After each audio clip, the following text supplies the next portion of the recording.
Like the old curse says, may you live in interesting times. These are certainly interesting times. Many organizations are now in the process of reopening after various state, county, or city mandated closings. And now you are probably in the process of trying to reopen in a smart, safe way.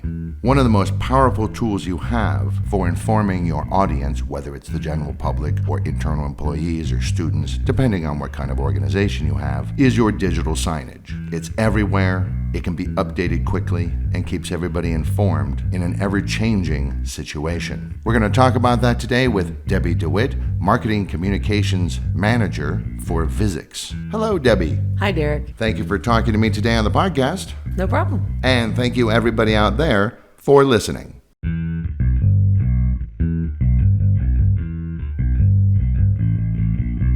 This is digital signage done right. Whether you're new to digital signage or a seasoned pro, this podcast gives you practical advice about systems, communications, and content to better engage your audience. I'm Derek DeWitt, Communications Specialist for Visix. Welcome to Digital Signage Done Right.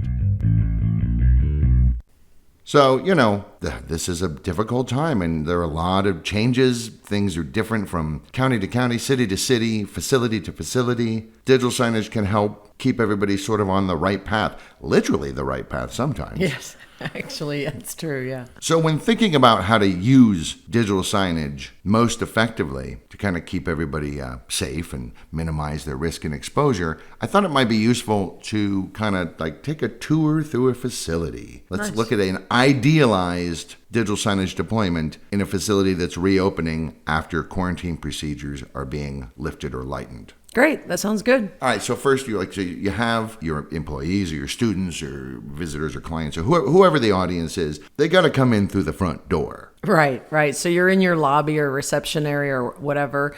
And actually, the first thing I'd suggest to put on your digital signs isn't even about safety. It's about welcoming people back to the facility.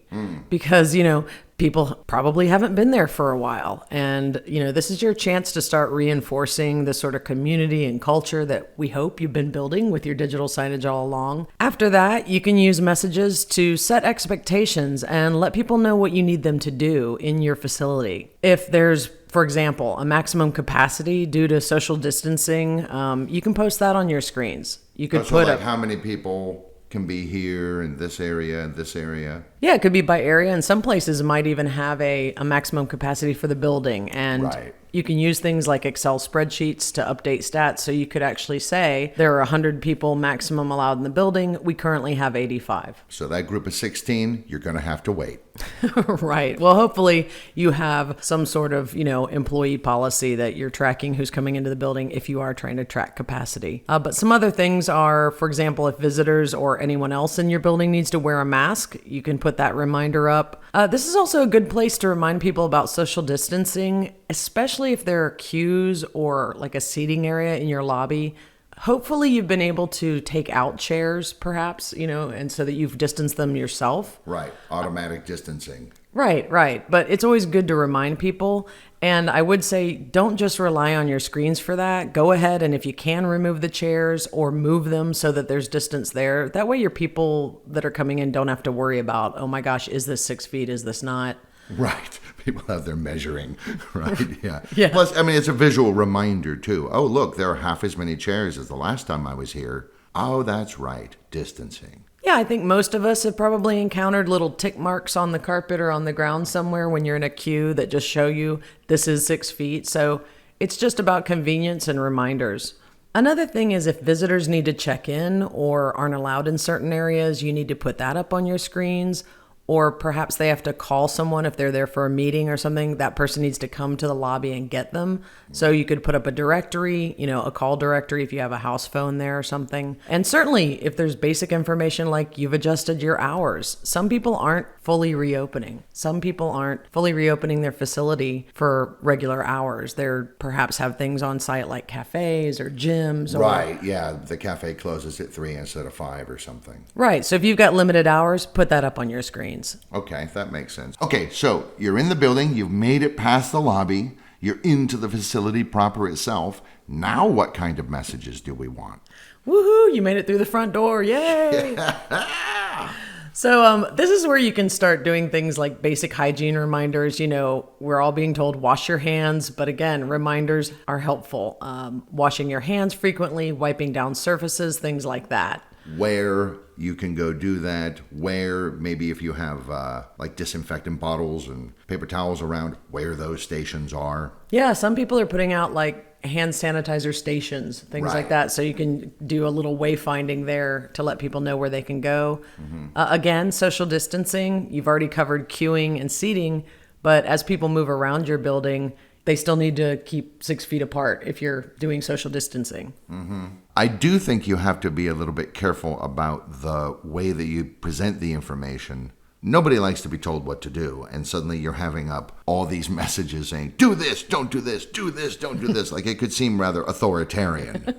That's true, yeah. I mean, you can have some fun with this. Like, you don't have to make your messages all doom and gloom. We have a message that we've been giving away that shows things that are 6 feet, either tall or wide, and we had fun with it. One of the things is a cow. Visualize a cow, be a cow apart. We do a Christmas tree, a couch, some things that people would, certainly be able to relate to spatially. Yeah, I saw a sign in Florida that said, it's about the length of an alligator. Nice. Yeah. Make sure it's local. Localize your communications. Right. I mean, you want your messages to be seen as important, but not overbearing. Show that you care about people. Don't just scold them. Don't just say we're imposing rules. We care about your health and safety. That's the point of these messages. Right. There's a reason for this. And along the lines of social distancing, you might also be controlling traffic patterns to encourage social distancing. Like what? You might have like one-way hallways. A lot of campuses are doing this, and schools as they bring people back. If you've got that kind of real estate, it's impossible in a corridor to pass one another going opposite directions and stay 6 feet apart. You just can't do it. Oh, it depends on where you are. Some campuses have quite large hallways, hospitals, things like that. But a lot of people, just because you never know when someone in the crowd is going to waver and lean over or tap, or, you never know how people are going to clump up. So they're doing one-way hallways and one-way stairways also, if you have multiple stairways. So that message is so simple. It's a big, say, red screen with an arrow that says, this is a one-way hallway, with the arrow pointing the way people can go. Same thing outside of stairwells. And again, I would say, don't just rely on your screens. You want to put something on the floors. A lot of people are putting arrows on the floors of hallways. And, if you've got a door that leads to your stairs, go ahead and put a sign there as well. In addition, so it's a whole comprehensive, I hate to use the word deployment again, but yeah, deployment. It's a whole comprehensive system. Yeah, absolutely. Another thing people are doing is maximum number of people on elevators. If they're not using the stairs, you can encourage them, use the stairs. Don't use elevators. It's a small enclosed space with lots of buttons that people touch. So why not take the stairs? It's healthy. But, if you do have elevators, certainly you can limit the number of people on those. You'll want to put that on your screens. Same thing goes for meeting rooms, computer labs, anywhere that people are booking. If you want, you could even show a seating chart, especially with meeting rooms. A lot of people don't have staff to go around and take out all the chairs that they don't want people to use. Where do you store all those chairs, right? Exactly. And even if you do, people could move them, once they get in there. All the chairs are on casters. So maybe show a seating chart. You can X out the chairs you don't want them to use. Again, just trying to encourage them not to clump up. And even in some cases, you can actually show on your screens like, hey, this room is being cleaned, or this room needs to be cleaned, so people don't go in it before it's had some sort of cleaning treatment. Now, of course, it occurs to me a lot of facilities now are using touch screens, which are great because you can really embed huge amounts of information in there and kind of create this personalized way of accessing the information. But so what, are we supposed to just spray the darn thing down every time we use it? Or how should you turn off the interactivity? Those are both options, but I'm going to take a moment out for a shameless plug for Visix. Oh, good. No, our software, and there are other people out there that are working on this. Our software actually has a widget that lets you use a voice user interface for any screen, even if it's not a touch screen. So that's one way to avoid the touching, is to offer them the option to talk to the screen. It's still interactive, but you're not using your fingers. Correct. But if you're not using that, there are a few things you can do. If you've got touch screens, basic hygiene, keep some hand sanitizer next to the screen and put up a sign asking people to use it before and after they touch the display.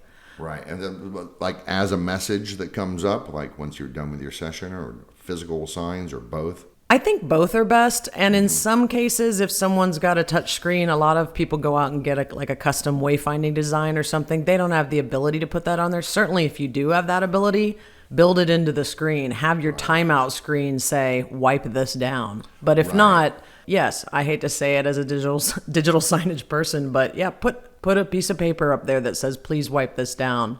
And have some screen wipes handy and ask people to wipe it down, not only their own hands, but the screen itself. And make sure that whatever you're using doesn't damage the actual screen itself. I mean, some screens you can't use certain kinds of alcohol or something like that. To damage the screen. Like, we kept everybody safe. Destroyed our screens, however. Please check the manufacturer's specifications. Yeah, right. Yeah. I mean, is this true? Like, even like I think about a healthcare facility or a hospital. For somewhere that's high risk, and I'll say a hospital, and not every hospital is high risk, and sometimes they've got different wards handling different things. But if you're in the middle of a breakout cluster of cases. Yeah. Or in a hospital or anything that you would consider a high risk area, maybe it's something that has very small children or elderly or at risk people, you might just consider disabling those touch screens for now, especially if you've got other static displays. Put the information up there instead. Again, though, I got to say, this all seems very serious, I mean, it's really like, careful, it's invisible and it can get you. I mean, because digital signage seems to me to be an amplification tool for communications in many ways. And I can't help but think that it will amplify people's worry or paranoia. Let's face it, this is serious. Yeah. You don't want to minimize that. And at the same time, you don't want to be a bummer. Like, I know what you're saying. Like, we get that from every direction right now in our public and private life. And reopening is actually a very positive step for most people. But I would say that's one of the reasons you might want to mix in some inspirational or funny messages along with the reopening messages. And of course, don't forget, you're also going to have your other standard content going up, your event schedules and news and pictures and weather. But throw a few things in there that say we're all in this together, or some inspirational quotes or funny memes. Just lighten the mood so that you're not just showing, here's an event schedule, here's a rule. It reminds people that this is about people. That, yes, it's a screen, and so that seems very, the computer is talking to me. But it is the organization, which is made up of people, communicating to the audience, which is made up of people, using these technological screens as the medium. Yes, and designing these messages, we've actually seen some of our clients who've done things like created a little tagline, whether it be the COVID-19 reopening team message or something like that. But some people have been very clever and said something like, because we care about you, or a message from the COVID recovery team, or from us to you, or, divided we stand united. I've seen a lot of these types of things. If you add something like that, it not only brands the message so that they know this is part of the recovery messaging system, but it also personalizes it. Or humanizes, maybe is the better word. Yes, it shows that these are people asking you to do this, not telling you to do this, but asking you to do this. Right. Okay. I mean, that all seems pretty clear. I mean, is there anything else? Any other kinds of messages that might be useful in a reopening scenario? Again, on the topic of reminders, with everyone really eager to get back to work, get back to school, get back to life, I think it's important to keep reminding people about the little things, like cover your mouth when you cough and sneeze. An important one, because everyone is so eager to get back to their lives, is please don't show up if you feel ill, or if you've been exposed to someone that possibly has symptoms or has felt ill. Please don't come in. Let us know, because everyone's eager to be there. Did you see this message? Is it true? Turn around and leave, please. Right. Maybe that's a lobby one. Like, you can't get through the door. How you feeling? Not so good? Turn around and get back in your car.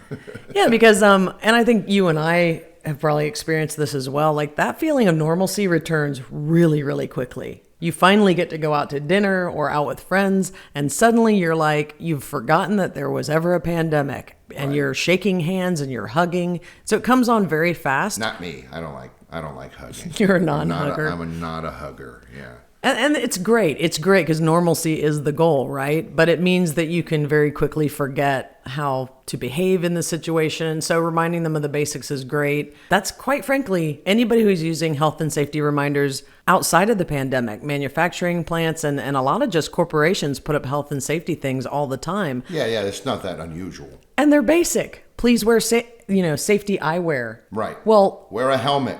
Yeah, these guys do this, or gals do this every day. They know that, but the reminders are there for the time that you just happened to walk in and forgot. So it's no different with these reminders. What about using things like QR codes or short URLs or something too? Because sometimes the information that the people need to be exposed to is way more than you can comfortably fit onto a single digital signage message. Absolutely, yeah. I always encourage you to have some sort of call to action or a reference for more information. And so QR codes are an awesome way to do that. You can also just do a short URL, especially if it's like your intranet. If it's visix.com/intranet, that's not ours. But you can So you can just put that on there because that way I always encourage people like roll up all of these things. This is a policy. Most businesses and schools are going to have this. If you don't have your own and you say you're following the CDC guidelines, then link out to that. Because remember, you do have a mobile group of people, especially somewhere like a college campus. They're not standing still looking at your screens. They didn't see all of them. They saw one or two. Right. Hey, what else are they doing here? Go out, find all that information on the web, see what we're doing, see why we're doing it, which is another great thing. Go ahead and build in your reasoning behind it. Again, reinforcing that community.